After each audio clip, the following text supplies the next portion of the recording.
हाथवा के ले लिए गौरा बाँस के चंगेली।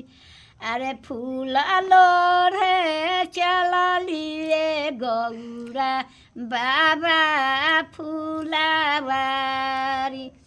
अरे फूल लोढ़े चल लिए गौरा बाबा फूलवारी।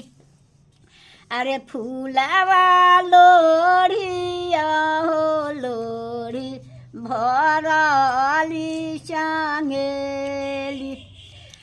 अरे बाँसा चढ़ल महादेव घुरु में फूलवारी। अरे बाँसा चढ़ल महादेव घुरु में फूलवारी। के कर लावल बगिया के कर फूलवारी। अरे के करे कहलिए गौरा अइलू फूलवारी। अरे के करे कहलिए गौरा अइलू फूलवारी।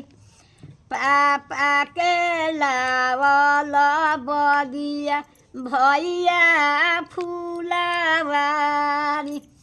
अरे आमा के कहलिए महादेव अइनी फूलवारी। डाला डूली छीनी होली हले फूलवा छितराई।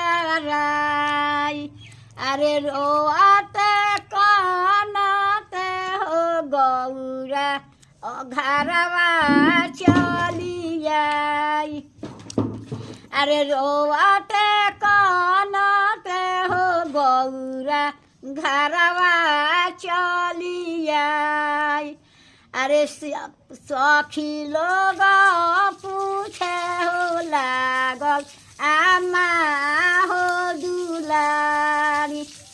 अरे कमन तो पसिया हो बेटी तोहरा के रोगाई। अरे कमन तो पसिया हो गौरा तोहरा के रोगाई। डाला डुली छीनी होली हले फूलवा छिटा।